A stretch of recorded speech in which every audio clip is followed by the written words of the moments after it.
Welcome back to the program, everyone. I've been joined by Tim and Robin Ireland of the Autism Society of Delaware, and they're going to be talking to us a little bit about autism and some of the things that are going on here in our state. Welcome very much. Thank you for joining us. Thank you for asking. Thank you. What can you tell us about the Autism Society of Delaware? Well, it's a nonprofit organization designed to advocate for the rights of adults and children with autism, and for the people who take care of them, family members and other people. And it's also a resource for people who want information about autism and what's available to help parents and either children or adults with autism. Can you give us some statistics about autistic, or is this just for children or adults?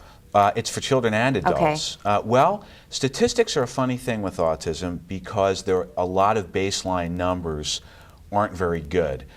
It's a disorder about which relatively little is known.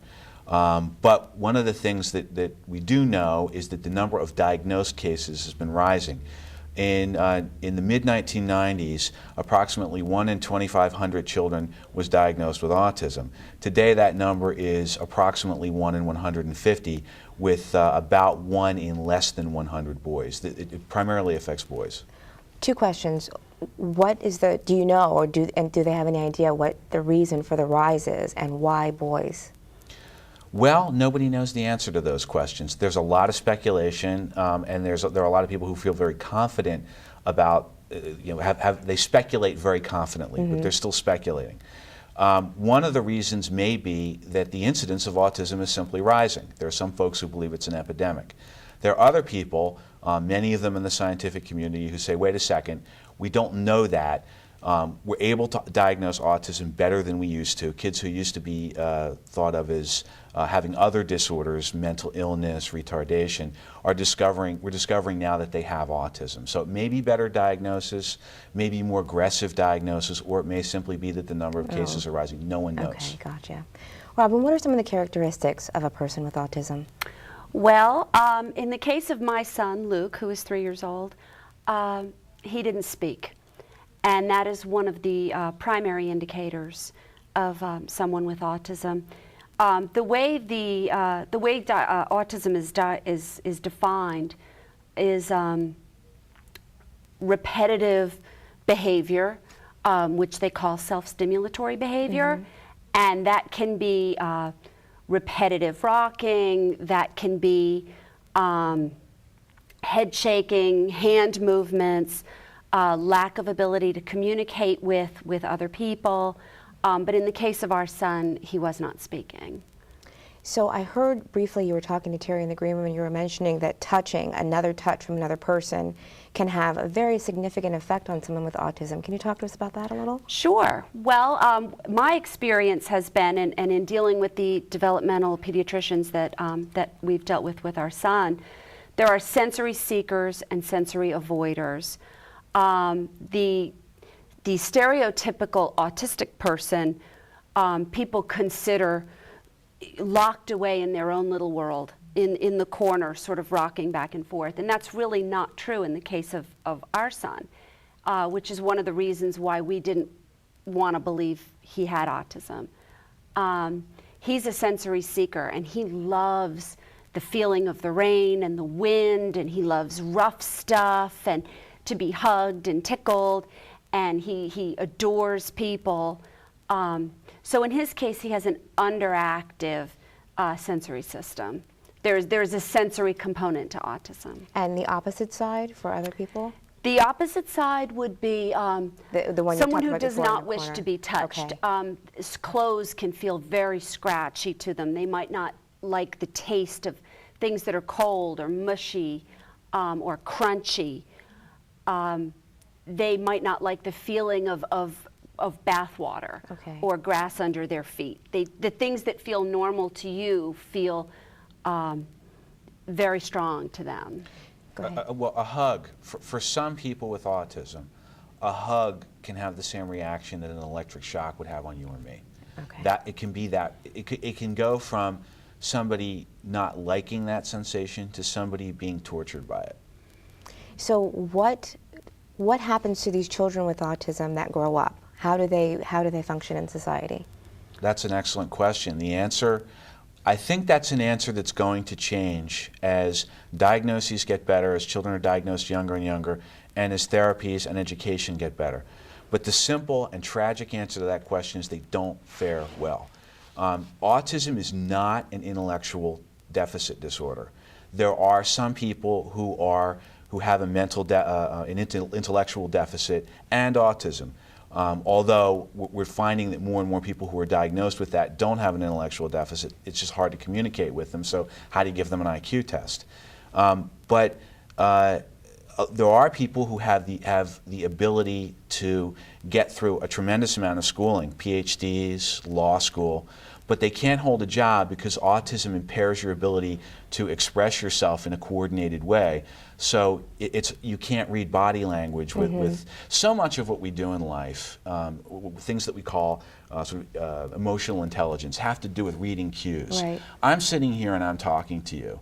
And as I talk, you're nodding your head imperceptibly. You're not even thinking about it. I'm moving my hands. My facial expressions are changing. And as my expressions change, yours are going to change, and you're not even going to think about it. And you're also thinking about what you're going to say while you're listening. And you might change what you want to say based on what he's saying. And all of these things are things that you begin to do when you're a tiny baby. They're instinctive things. And if there's a breakdown anywhere from the time you're a small child, it can have the effect of making you almost unable to communicate. One of the therapists who works with our son told us of a case where he's a psychologist. He has a patient who's a graduate student, and I think this kid was at Yale. Someplace terrific. And he called the psychologist in the middle of the night. He had moved into the dorm room, and here he had gotten into this wonderful program, clearly a very bright guy, and he couldn't unpack the boxes because they didn't write numbers on them. He didn't know which. It never dawned on. It doesn't matter which box you unpack first, right. But he's sweating all night which box to unpack first. Now this is someone who's doing pretty well in the world. Right now there's an issue before the state legislature right here in Delaware. The question is whether the state is going to fully fund the family support waiver, which is a federal waiver that allows parents who have adult children with autism to take care of them at home rather than putting them into an institution. Many adults with autism cannot fend for themselves, and it's less expensive for society. It's better for keeping families together if parents can take care of their kids at home, but that can be a costly and time-consuming thing. Delaware does a pretty good job of providing money, and there's a federal match for the state money for parents. It's not a ton of money, but it helps for parents who want to take care of adult children who have autism and other disorders at home. If the state legislature fully funds the family support waiver, then we get more federal money, and that money gets back to adults who are taking care of kids at home, and their kids, right. their adult children. And it's less expensive for society, it's better for everyone involved. And I would urge folks at home who are interested in autism and other disabilities that adults have to contact their legislators and let them know that they should fully fund the family support. What's the timing on that? When is the vote? I don't think a specific vote has been scheduled, but the issue is before the legislature right now, and it really needs some public support. Just out of curiosity, we are running out of time, but out of just while I was listening to you, Luke is 3 years old. At what age, from infancy to that toddler stage, what would you be looking for in that time period? Anything? Because nonverbal, he wasn't talking, but my nephew was 3 years old before he started talking. He just didn't feel like saying anything. So is there any time when they're younger? Is there anything that you can look at? Well, one of the things that we noticed with Luke, initially we thought he was deaf because we would call his name and he wouldn't respond to us. And one of the things they think with children with autism is that they can't differentiate which sounds are important and which sound. The birds in the trees have no more importance than your Mom's voice, right. So we had his hearing checked twice. So that's another big sign is... The three biggest ones, and this doesn't mean your child has autism, but this means you should take your child to a developmental pediatrician if you have these three symptoms. If the child can't talk, Child does not seem to be making eye contact or responding to emotional stimuli. Child does not reference. In other words, if your child walks away from you, they're going to look back at you, at the parent's face. Child doesn't reference, and repetitive motion, like this sort of thing. Okay. Those are the biggies.